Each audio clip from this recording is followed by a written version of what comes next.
YouTube channel. It's a bit of a different one today. Obviously, as you know, if you have been watching our YouTube channel, we usually do week by week our travels around Australia, but now we feel it's the right time to come to the review of the full setup, the car, what we've got on it, how it's been with the setup, and realistically if we feel like we're missing anything or we'd like to improve or change anything. We've had a lot of questions about the setup, how we've been in the car and managed to travel in it for 4 months, how the ease of it has been, how much we've spent, things that we would definitely recommend going away with, things that we could do without. And we feel it's right now that we've done near enough a full lap to give you an honest review of everything from exterior to interior and tools as well that we've brought with us along the way. Before we get into it, quick disclaimer, me and Liam are not professional YouTubers, we're not professional campers. This is genuinely just how our journey has been along the road and just tips and tricks and advice that we would give to anyone wanting to do the lap of Australia or even just camp on a budget.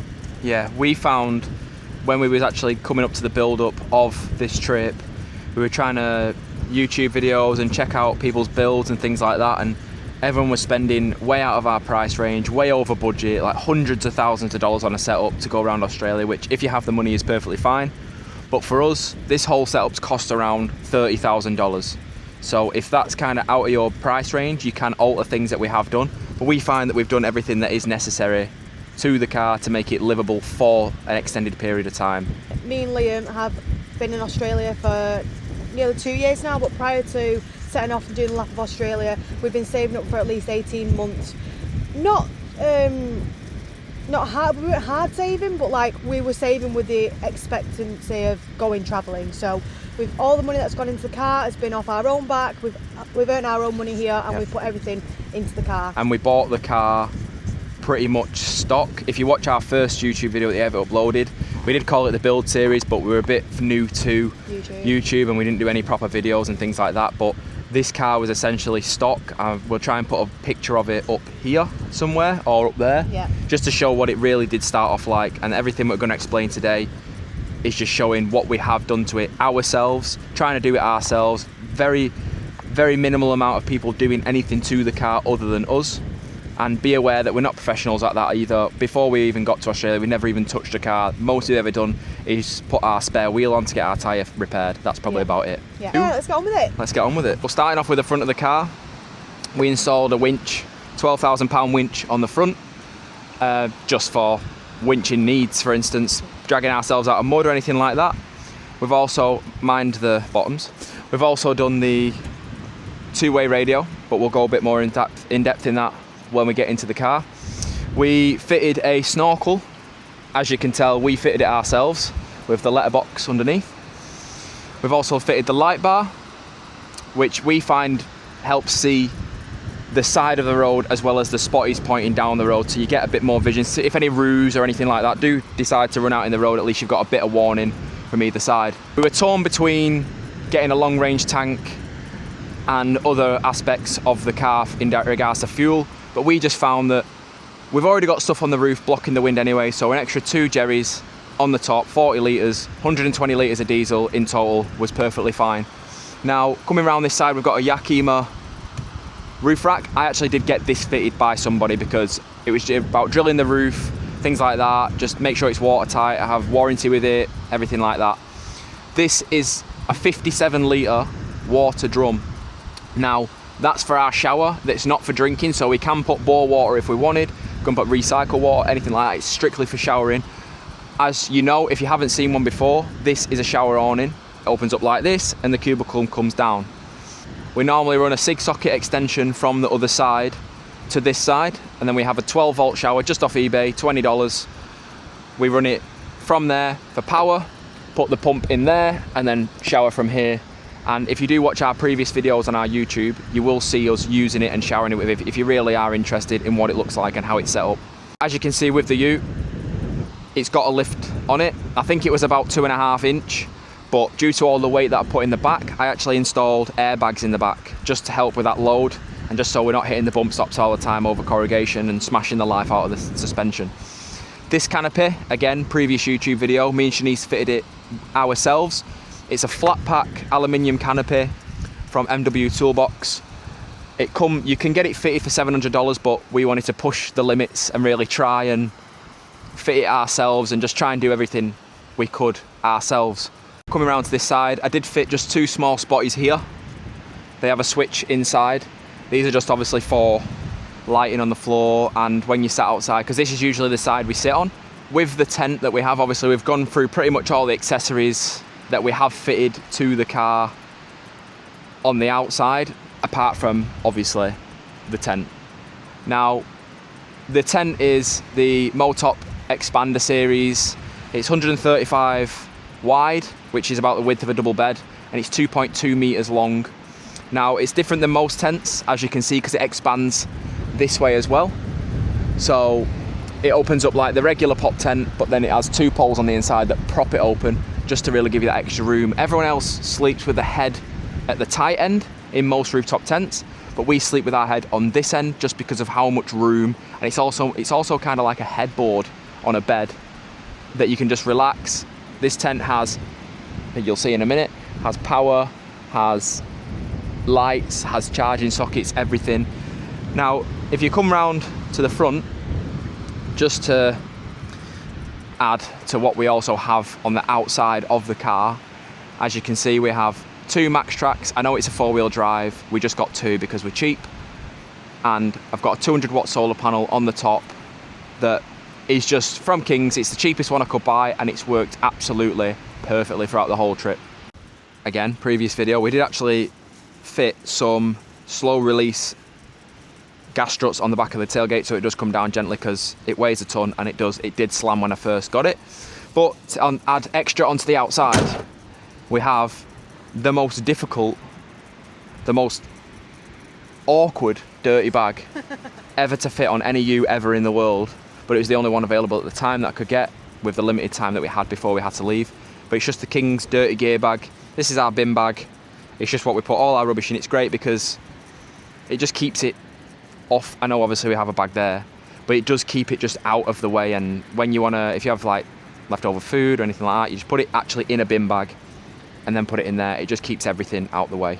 Finally, to add to it, before we go into the depth about the tent, this is how we do our air suspension. So I didn't actually fit an air compressor because, again, that was another $1,000 on top that I didn't want to spend. We could just go to a servo or use it yourself, and it literally just put any PSI that recommended for your ute in there, and that's for the right, that's for the left, and it'll pump it up and bring it down.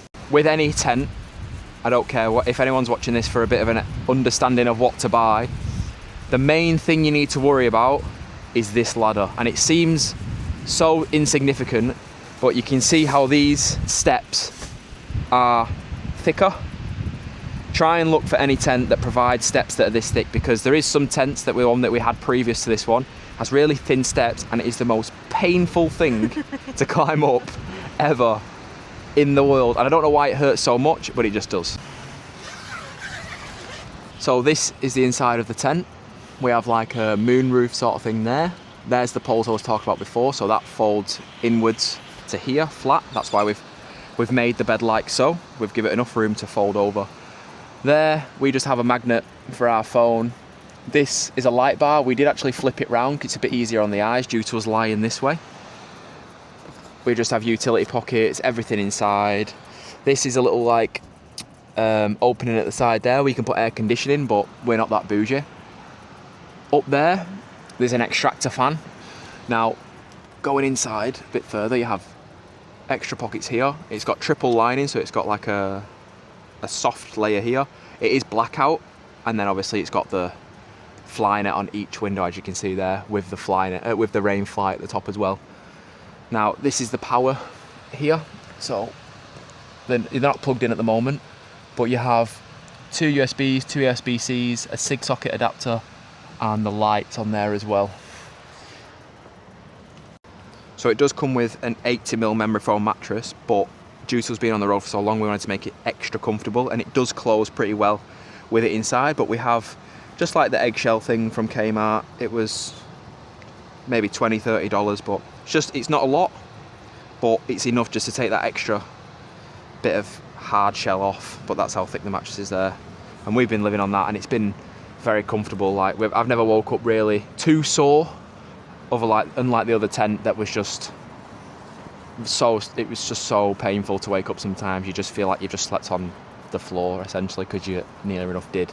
Due to us having this tent that opens up, you need to understand that it won't close all the bedding inside in the way that you want it to. So what we have to do is we have to fold it in a specific way. We have blanket. We actually have 4 pillows. With them 2 memory foam pillows there come with the tent. We've got our extra ones as well.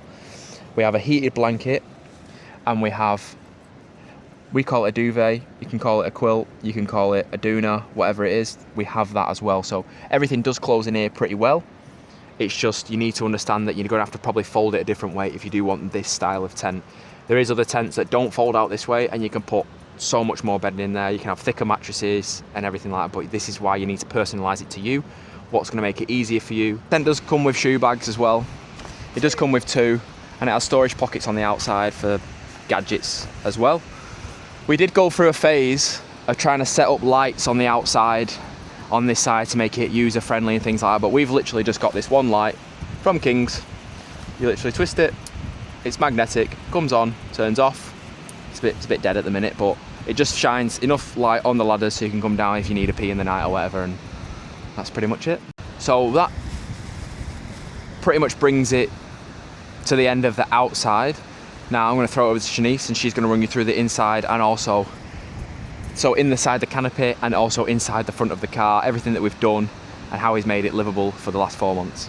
Okay, first and foremost, we're going to start off with the interior of the canopy. Now, Liam, I was more than happy to leave to do all the exterior stuff, but the inside of the canopy was the most important part for me, and the inside of the car. But on our first trip that we did, we opted for the 40 litre tub fridge from King's, but unfortunately that didn't work for us because every time we needed something, it was always at the bottom and you had to take everything out. So this time we opted for the 85 litre stand-up fridge from King's.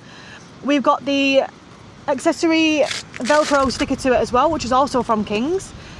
Inside probably isn't the nicest thing to look at, but this is what we're working with. At the start of it, I did think we'd have an issue with the stand-up fridge and things falling over and like eggs smashing, but actually it's been better than the 40 litre tub fridge. When we went to do our shopping for the interior setup, King's had just released their brand new drawers, so we opted for the King's slimline drawer. This is just Liam's drawer really. It's just got all our, well, Liam's tools, drills, our shower, air freshener, pegs, just a mix and match of like everyday important tools. Liam's toolbox is down here, but it's a bit of a faff to get to, so he has all his important things in the slimline drawer. The next thing we opted for was another King's drawer. This is a more in-depth drawer. It goes out quite far actually, but this is all our food. We also opted for the King's clear collapsible bags, which just keeps all the ants and the flies and everything out of here, because as you will have seen in one of the previous videos, we've just captured what we think is a huntsman spider living in our canopy, so as long as everything's sealed, that's great. We've got our coffee machine in here, which we bought from Hardcore. You guys know how we feel about our coffee machine, and that, to be fair, for now it has been great, and I think it is because we've got a new one. I forgot to mention as well, the drawers that we opted for are the 1300 drawers, designed specifically to fit a long ute, so it goes all the way to the back of our car. Now everything that I just ran through, the fridge, the slimline drawers, that was just our pantry. Now I'm going to walk you through our actual kitchen drawer that we bought from King's, and one of my favourite parts really. Now, accessible, goes all the way out. It is usually clipped on by the hooks, but we have used it this morning, so this extends fully out. There is a pole that you get with it where you can place underneath here, and it just gives it that stability, but we've never really used it. It's very rare that we have it out, but it's got enough stability and sturdiness without the pole. Over here you'll see just our pots and pans, very basic. We did set off with loads of pans, and along the journey we've ended up throwing away so much stuff, but if I'm being honest, all you really need is a big saucepan, a frying pan, a small saucepan, a colander or a sieve, and a mixing bowl. We've also got our collapsible kettle, which we bought from Kmart, which is an absolute beauty because it fits perfectly in here, and it honestly it warms up within like minutes. we've got our utensils bag that we bought from Kmart. Now, this came with loads of stuff that we used in our last trip last year. So we threw away quite a bit and just kept the basics. Just got a few knives, a few utensils, and that is literally it. But it's away, and it's also safe, space saving. Something that I wouldn't say is vital, but to us it's come in handy. It's just a 12 volt King's toasty press. Now, if you're on the road and it's either hot or you can't be bothered and you've been driving quite a long time, all you need is some bread and some cheese, and you get your toaster press on. It takes about a couple of minutes to warm up, bang them on there, and your dinner's sorted. And if you've got a can of soup, bang that on the hob as well. Again, we are using the King's collapsible see-through storage bags. This is just literally got Tupperwares, cling film, tin foil, sandwich bags, salt, baby wipes, just that drawer that you just have at home that has like all your necessities. We also have another bag which keeps it's all our plates, cups, things like that. And as you can tell, very basic. We have 2 enamel plates from Kmart, 3 plastic bowls actually, a few can coolers. Also got our collapsible wine glasses that we bought from Aldi quite a few months back actually. And that's it for that drawer. Basic and well kept. We've also got this here, which we bought from a shop in Broome, but this is for our grill, our hob, and it is a wind deflector. If you're thinking of setting off without one of these, don't do it, because we did it and we struggled so many times. As soon as there was wind, we just couldn't cook. We cooked, but it took forever for the pan to warm up. The gas would blow out and it just was an absolute faff. $50 and it just sorts it out for you. One of my favourite parts of the kitchen drawer, this drawer comes with a utensil section. So this to me just puts me at peace, because everything's nicely organised and I can get to it with ease. This is specifically for induction. We obviously couldn't do this because it doesn't match our battery that we've got, but this is perfect and definitely enough space if you've got the option to do an induction on the road. This is a chopping board, but I'm not gonna lie guys, it's still got the thing on it. We haven't used it, and it's just an extra working top if you need it. We haven't used it though. Now to talk about what we keep at the side of the canopy. On the left side, I bet you're wondering, how do we wash our dishes? So we use this can specifically for drinking water and just safe water for washing our dishes as well. Now again, as I mentioned, it has to be BPA free. You can't choose any jerry, it has to be specifically a water jerry. Now we've just cut a hose pipe down, and if you want to bring them closer, Liam, we'll just pop it here like that, and then we turn it on and the water will just flow out usually, but I'm not going to do that because we're saving water. Just to mention as well, this is a food safe hose that we bought from Bunnings. Okay, still on the left side of the canopy, inside we've got the back block 25 that Liam will go into depth with later, that we bought from King's. Underneath we've got a large canvas bag that we bought from King's as well, that just has our foldable toilet, our washing up powders, toilet rolls, just our collapsible sink as well. Just little things that we need, that's just a way that we don't need to look at. We've also got our wash bag that we bought from Kmart. Our gym bags are just stuffed down the side, just ready for us to go and get a shower with. And we've also got just down here as well, just a small bag of all our activities. That can be like our card games, paintings, things like that. Liam has also made a makeshift shelf here, which sits just above the battery block. This is the Anderson plug that connects to our tent. We've got our Kmart dual gas hob here, which we use near enough every single day. We've had this since last February. Oh no, we've had that way longer. We've had it nearly 2 years now, and we've had no issues with it, so I'd 100% recommend getting one of these. We then got the inverter here, which we connect the Starlink up to. We also use this for our toothbrush charger. We've linked this all the way down, and it also runs all the way through here for the Starlink, and our Starlink will just sit in the window just so that it gets all the satellites through. Just with the Starlink, we don't usually run this like that, the way that we've done it now. It's just been because we've done the Nullarbor and getting into Esperance as well. There's not a lot of signal. It's just easy for me to have it at the front so that I can turn it on and off for the maps and just things like that. Looking at the top of the canopy, Liam has made a really cool makeshift bungee net, which by the way, saw its last days a few days ago, but it's still doing really well. It was a lot tighter than this. But we've just got the camping table here and our umbrella. We realised that the camping table takes up so much space in the canopy, so just to have it above us and out the way was perfect. Most days we don't really even get it out, we just sort of have our food on our laps, on our chairs, which I will show you later. So yeah, that's been a great enhancement to the canopy, I would say. Another thing I wanted to mention, on the left side of the canopy, we've got all the lights plugged in, so the spotlights here, all the bar lights that are connected to the canopy. Liam has connected it to the battery block, and we have the, I don't think you can see it down here, but we have the switches just here, so it's accessible anytime for putting the spotters on. I'm going to take you to the right side of the canopy, and I'm going to go through everything that we keep on this right side. Now ladies, as you can see, my eye level is not great here. What I will say is, if you're 5'5" like I am, get yourself one of these stools from Kmart. Collapsible stool, I think it's like $7, but it does the trick because I can now show you, and also for myself, I can look inside there and find things that I need to find.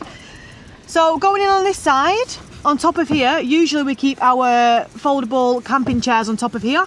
The towels aren't usually here, but they'll just go on here. We bungee them across here so that they sit nice and tight and they don't move around. On this side as well, we've got a exercise mat, which we use just for exercising, stretching, and yeah, just as an option for us. Down this side, we'll normally keep the ladders once we've packed them away. We've got our fan, which we haven't used recently.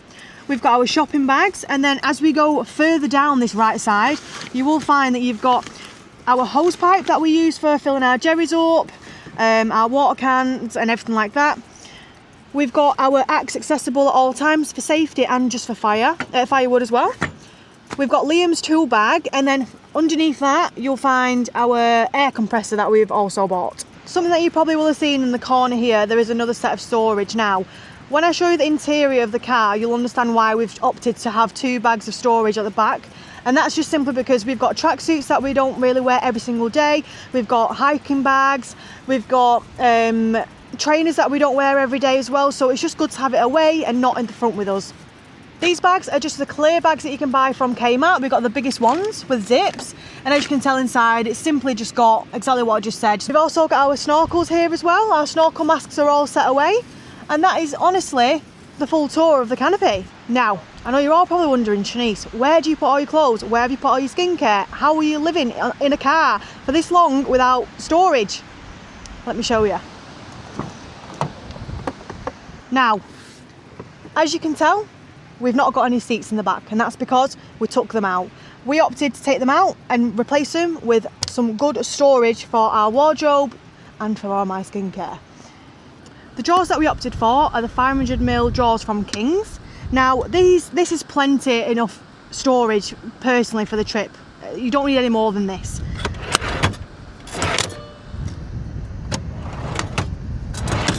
Toiletries, skincare, all our personal hygiene things, all in this one box that we bought from Bunnings. Liam has actually drilled this down into the King's drawer, and it's just got everything in there. So all the bags, everything goes in there, we clip everything safe, and that isn't going anywhere.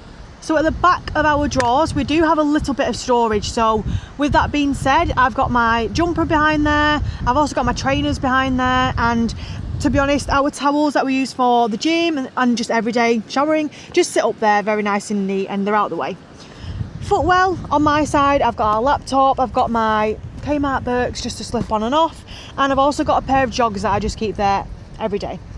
On Liam's side, you'll find that he's got the King's clear bag again, and that's got all our electrics in there, our chargers, remotes, our radio, just anything electrical really. We've also got our 20-litre console fridge, which isn't plugged in at the moment, but we'll plug it in on days where we're a bit more remote and we can bang a few more drinks in there. Onto our seat covers. These are RM Williams from Supercheap, was it? Yeah, Supercheap.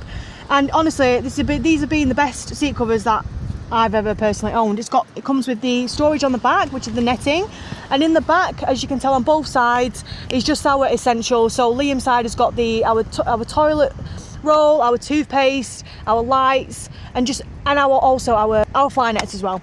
On my side here, Liam's got his supplements, I've got my camera, and I've also got some baby wipes. So just everyday things, and a bit of cash as well, just for laundry. Oh, whoa! How did I forget about this? This is our pop-up bin that I bought from Kmart. This was $7, guys. Best thing we've ever bought. because as you can tell there's nowhere here to put any rubbish. So when we're opening our oxy shreds and we're finished with it, we'll just bang it in there, and then we'll empty this maybe once a week. Just a bit more information on Liam's side is the 15 litre esky that we bought from Bunnings. And honestly, this has been a lifesaver. We got recommended this by a friend and it's just been great. So our water will just pour out from here. Liam has ratchet strapped it down on each side, so it is very easy to get it on and off, so that if we need to fill it up and clean it out, we just simply move it off, fill it. We also put in there some ice cube blocks that you can put in there. It just keeps the water extra cold as well. Down the back of Liam's drawers as well, he's got the jump lead, sorry, and he's also just got some warm clothes, so it's just easy access as well. If he wants to just throw a top on, he doesn't have to go rummaging through his drawers. Going on to the solar screens that we've got in the car, these were a bit more expensive. They were $350, but we needed to get them, and they're simply just for privacy, keeping the heat out, and they look cool as well. So we've got one here, one on the passenger side as well, one at the back of the canopy, back of the car, and one at the front of the car, which we'll show you now. So the solar screens that we've got are specifically for the Ford Ranger. If you are thinking of getting some, they need to be car specific, and also give yourself plenty of notice, because these were quite hard to find because they were sold out everywhere. Again, with them being specifically tailored to the car that you're actually putting them on. So yeah. Now for the interior at the front, not really much going on, but we've got the storage compartment that we bought from MKII, which you'll see in one of the videos before. We've got our first aid kit that we keep here all the time. We've got a phone magnet that is actually bolted down by Liam's super glue, but that just sits there for our phone. We've also got the two-way radio installed here as well, which Liam did himself, but it's not actually plugged in right now because we're not needing to use it, but it just sits there nicely for us when we do need to use it. Going on to me again, we've got the Kmart LED light. It's actually dead right now, I'm not needing to use it, but it just comes off, very simple. It's also chargeable by USB, so it's perfect. On the door, we've got the most important thing that you need to go away with, which is our travel Bible. We've got a map that we normally collect from every visitor centre in the region that we normally go to, and then we've got our Australia Lonely Planet book that we just have a little flick through. It is quite old, but it does the trick. One more thing in the door that we always keep is a toilet roll. The thing that we've got in the car is our DJI mount. And on the right side next to Liam, we will point to it in the moment, is our spotlight switch. That is wired up to the high beam light on the side, and that is actually a legal requirement in Australia. So if you are thinking of installing any spotlights, they need to be connected to the high beam, otherwise it's illegal.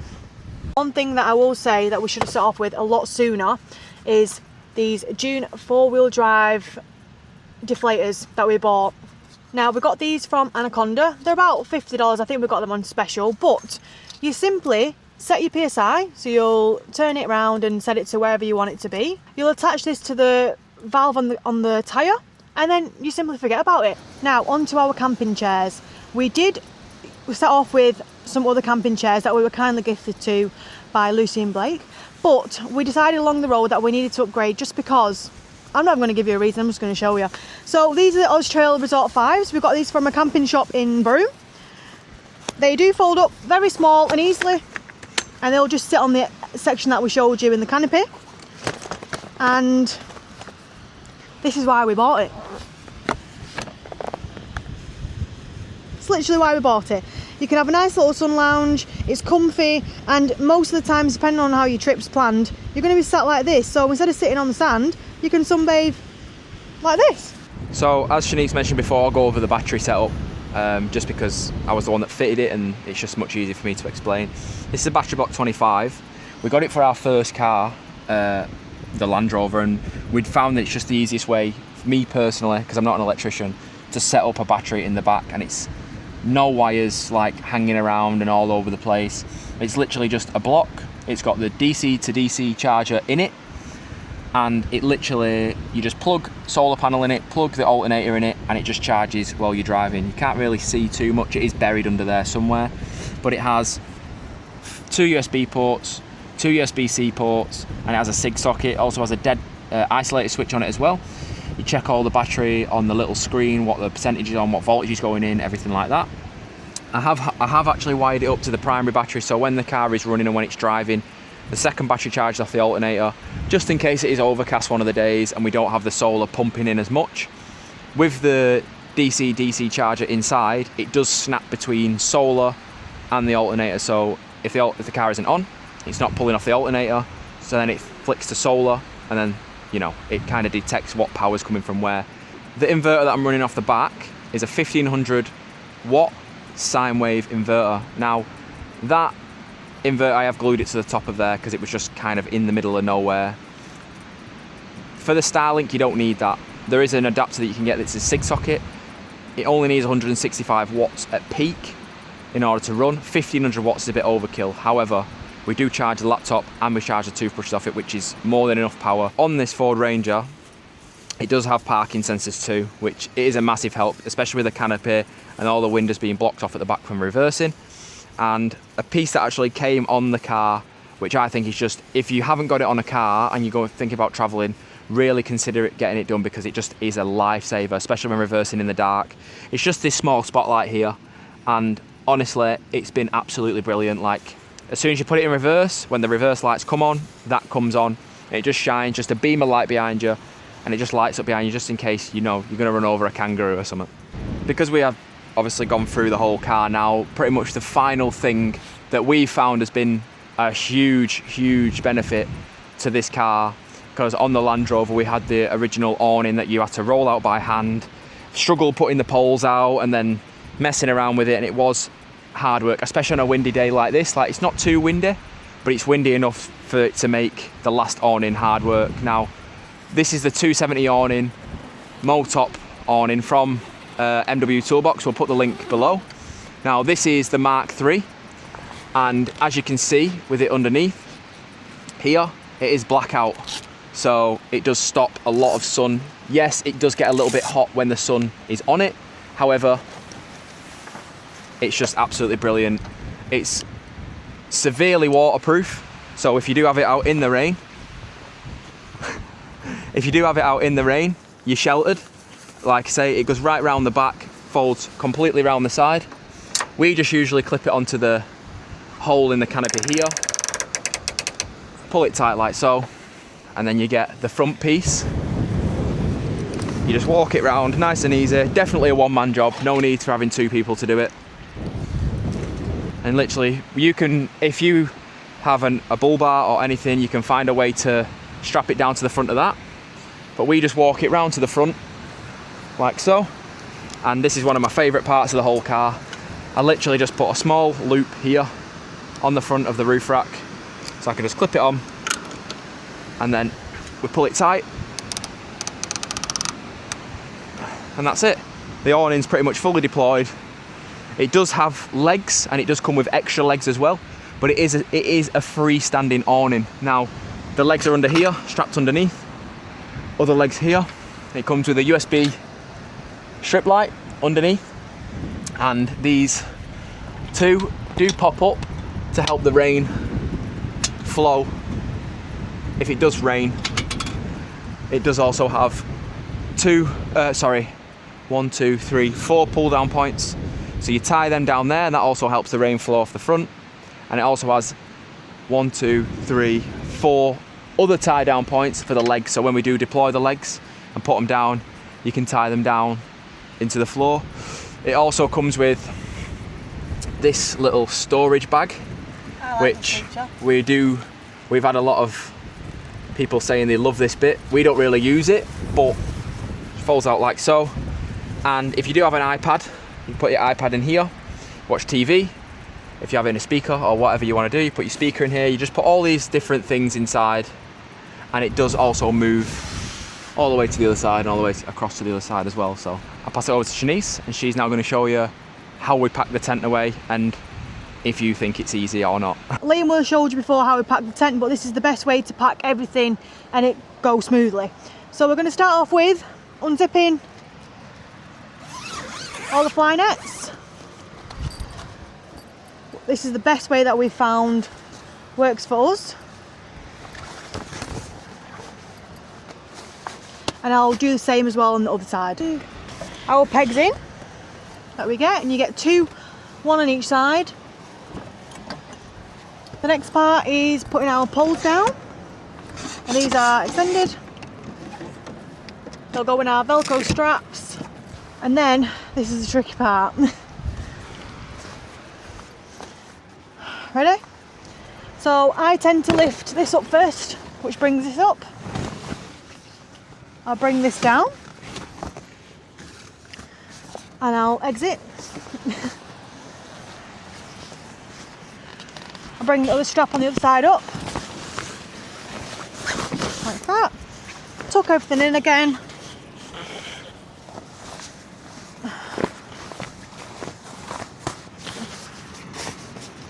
And then waff all the flies away.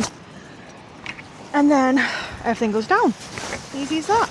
Now, usually I can do it on my own, but Liam will jump on the other side and tuck everything in on the other side.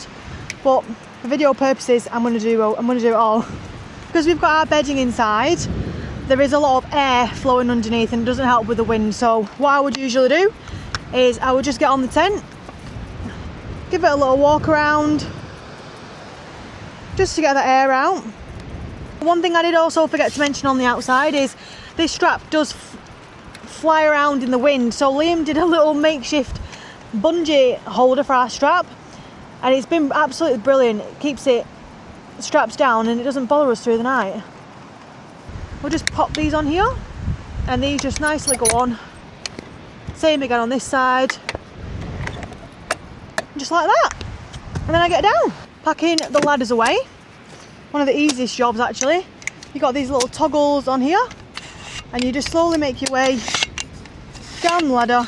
Not gonna lie, not our favourite ladder bag. The Velcro just sort of completely misses that there, but just get all the sand off it. Just goes down there, and that brings our video to a close, really. Yeah, that pretty much is quite an in-depth insight. I don't think we've really missed anything on the drawers or anything in the canopy or anything at all. I mean, we've kind of covered everything. Like, we found that this setup works for us best, but again, people might look at this and go, no. I mean, there is a couple of things that I would change about this. So, for instance, the kitchen drawer, I think we've come to the understanding now that it is a bit more of a novelty more than anything. Yeah. So it's a very heavy drawer. I feel like we could replace it with the one on top, so have the similar one underneath, and just get a cutlery holder. It would just be much easier, much lighter, much easier to install. Yeah. But this is why we're making this video, is to show that it's just more of a novelty item than anything. But other than that, that's kind of the only thing that I could really improve personally with this setup, because again, we had the trial run with the Land Rover, and it wasn't a car that we was actually going to travel around in that, but it wasn't a full setup car. It was just a very basic, very rushed. It was very rushed, and we just put it together just so we can get on a camper trip on the weekend with some friends. But now we've had a bit of time to plan. Well, we had a bit of time to plan. This is pretty much the final result of putting our heads together and really thinking about what would work best for us. Yeah. Now, the cost of the car, I'm sure you're probably wondering how much the car costs and also how much money we've put into the car. The car that we purchased was $16,000, and we've put around $14,000 to $15,000 into the car, and that's not including the labour cost for each other actually. We've done that all free. But yeah, everything that you see around, I'm going to say ballpark $30,000 for the full setup. The car, everything inside, outside, is what it's cost us to get our car set up for the lap of Australia. And throughout this whole trip, I can honestly say, and touch wood, that the car's been absolutely perfect. Like, I feel like there's a big stigma around what to buy, what to get, and you just need to look after whatever you get. We got a car this car only had 137,000 Ks on when I bought it, and it had 147,000 Ks on it when we left. Now, that is such a low mileage car for Australia because everywhere's so far away.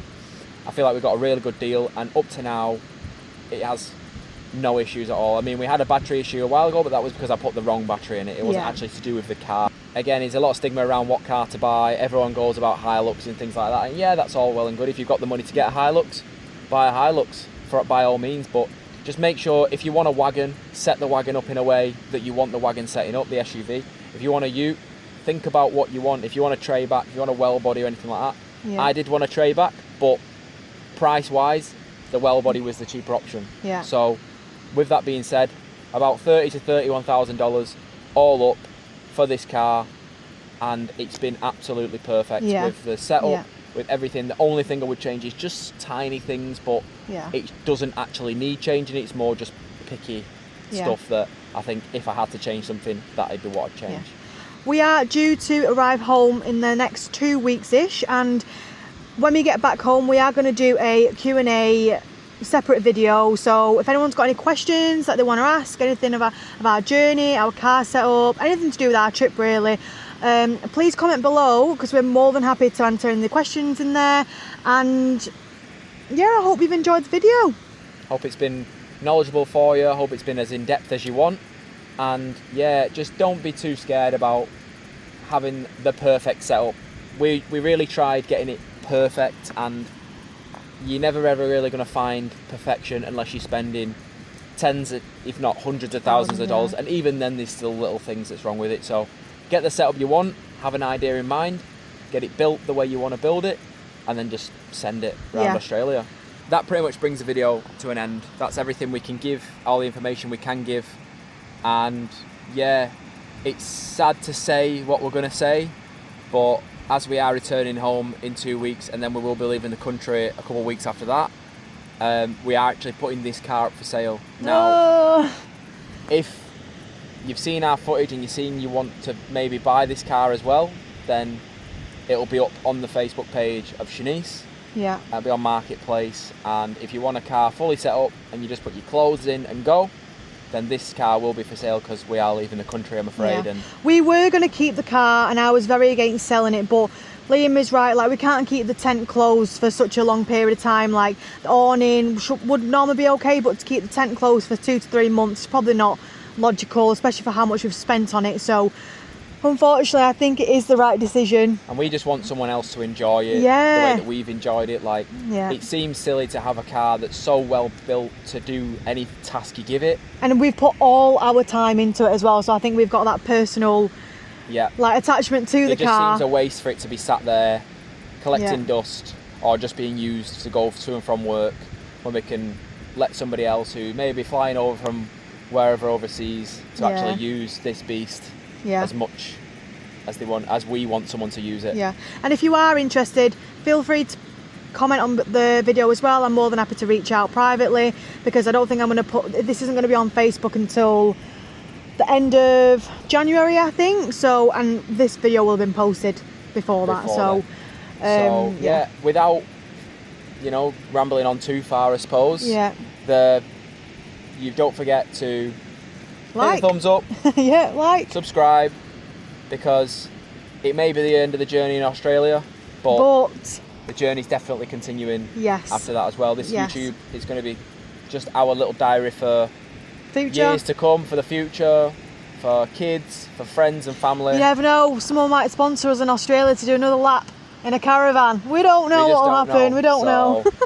Yeah, on that note, like, subscribe. There is actually a GoFundMe in the link as well. To help out with the rest of our travels, and also the travels that are to come as well. Just help us get oxy shreds, coffees, and just really it's just a nice... Or even just have a really nice dinner out when we get back to Perth to celebrate the accomplishment of the full lap. We're not even home yet. We're just saying that. I know, But anyway, thanks for watching, guys. I hope you enjoyed it. I hope it was informative. And on that note, enjoy the drone footage, because you know how it is, I will never finish a video without some drone footage.